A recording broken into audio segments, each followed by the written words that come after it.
ಬಸವನಾಡಿನ ಸಂಪ್ರದಾಯದಂತೆ ಸರ್ವರಿಗೂ ಶರಣು ಶರಣಾರ್ಥಿ. ಇವತ್ತಿನ ಈ ಆಳವಾದ ವಿಶ್ಲೇಷಣಾ ಸರಣಿಗೆ ಸ್ವಾಗತ.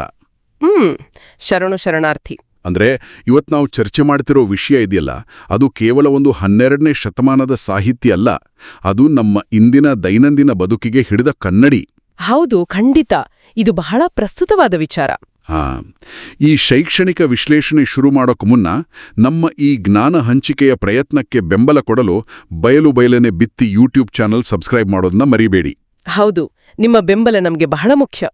ಇವತ್ತಿನ ಚರ್ಚೆಗೆ ಆಧಾರವಾಗಿರೋ ಆ ಬಸವಣ್ಣನವರ ವಚನನ ನಾನು ಮೊದಲು ಪೂರ್ತಿಯಾಗಿ ಓದ್ಬಿಡ್ತೀನಿ. ಒಲೆಯ ಬೂದಿಯ ಬಿಲಿಯಲು ಬೇಡ, ಒಲಿದಂತೆ ಹೂಸಿಕೊಂಡಿಪ್ಪುದು.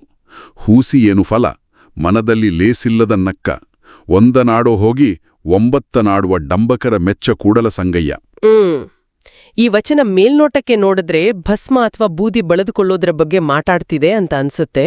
ಆದ್ರೆ ಇದರ ಹಿಂದಿರೋ ತಾತ್ವಿಕ ನೆಲಗಟ್ಟು ತುಂಬಾ ವಿಸ್ತಾರವಾಗಿದೆ. ಅಂದ್ರೆ ಆಂತರಿಕ ಶುದ್ಧಿ ಬಗ್ಗೆ ಅಲ್ವಾ? ಹೌದು. ಇಲ್ಲಿ ನಾವು ಪ್ರಮುಖವಾಗಿ ಲಿಂಗಾಯತ ಧರ್ಮದ ಸಿದ್ಧಾಂತವನ್ನ ಗಮನಿಸಬೇಕು. ಲಿಂಗಾಯತ ತತ್ವದ ಪ್ರಕಾರ ಶಿವನಿಗೆ ಯಾವುದೇ ಆಕಾರ ಇಲ್ಲ ಅನ್ನೋದು ತಾನೇ? ಎಕ್ಸಾಕ್ಟ್ಲಿ. ಶಿವನಿಗೆ ಯಾವುದೇ ನಿರ್ದಿಷ್ಟ ಆಕಾರ ಇಲ್ಲ. ಆತ ಸಂಪೂರ್ಣ ನಿರಾಕಾರ. ಅಂದ್ರೆ ಆತ ಒಂದು ವಿಶ್ವವ್ಯಾಪಿ ಚೈತನ್ಯ. ಸೊ ಈ ನಿರಾಕಾರ ತತ್ವನ ಒಲಿಸ್ಕೊಳಕ್ಕೆ ಮೈಗೆ ಬೂದಿ ಬಳಿಯುವ ಅಂತ ಭೌತಿಕ ಪ್ರದರ್ಶನಗಳು ಬೇಕಿಲ್ಲ ಅನ್ನೋದು ಬಸವಣ್ಣನವರ ಸ್ಪಷ್ಟ ನಿಲುವು.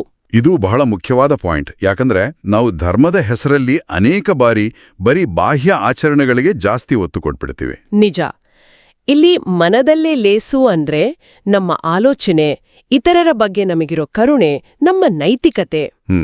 ಎಲ್ಲಿವರೆಗೂ ನಮ್ಮ ಮನಸ್ಸಲ್ಲಿ ಈ ಒಳ್ಳೆತನ ಇರಲ್ವೋ ಅಲ್ಲಿವರೆಗೂ ನಾವು ಎಷ್ಟೇ ವಿಭೂತಿ ಹಚ್ಕೊಂಡ್ರೂ ಅದು ಅರ್ಥಹೀನ ಆಗತ್ತೆ. ಹೌದು. ಕೇವಲ ವೇಷಭೂಷಣದಿಂದ ಯಾರೂ ಜ್ಞಾನಿಗಳಾಗಲ್ಲ ಅನ್ನೋ ಎಚ್ಚರಿಕೆ ಇದು.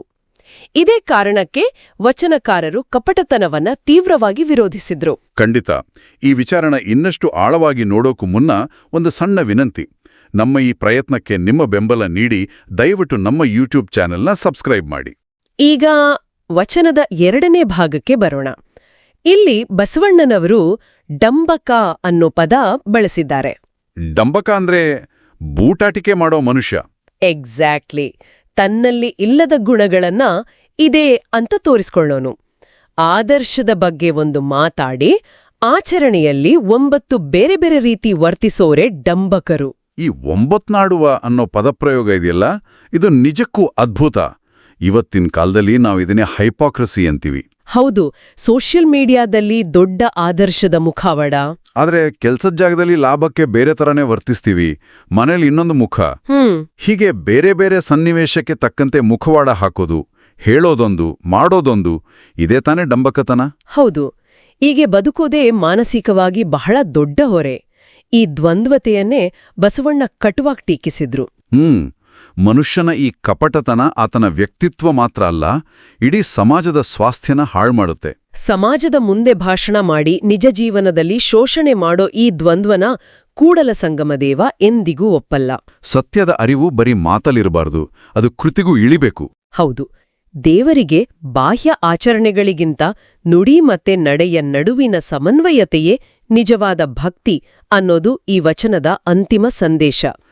ಇಂತಹ ಗಹನವಾದ ತಾತ್ವಿಕ ವಿಚಾರಗಳನ್ನ ಕೇವಲ ತರಗತಿಯ ಗೋಡೆಗಳಿಗೆ ಸೀಮಿತಗೊಳಿಸದೆ ಜನಸಾಮಾನ್ಯರಿಗೂ ತಲುಪುವಂತೆ ಮಾಡಲು ನಿರಂತರವಾಗಿ ಮಾರ್ಗದರ್ಶನ ನೀಡ್ತಿರೋ ಕಾಯಕ ಫೌಂಡೇಶನ್, ಹಿರೇಬಾಗೇವಾಡಿ ಸಂಸ್ಥೆಗೆ ನಾವು ಕೃತಜ್ಞತೆ ಸಲ್ಲಿಸಲೇಬೇಕು.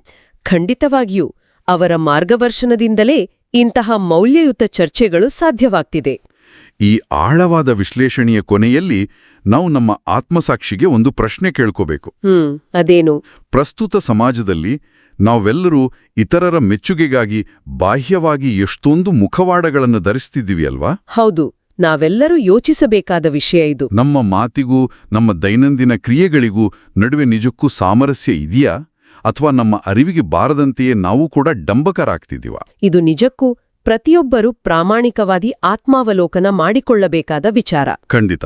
ಈ ಪ್ರಶ್ನೆಯೊಂದಿಗೆ ಇವತ್ತಿನ ಸಂಚಿಕೆಯನ್ನು ಮುಗಿಸೋಣ. ನಮಸ್ತೆ.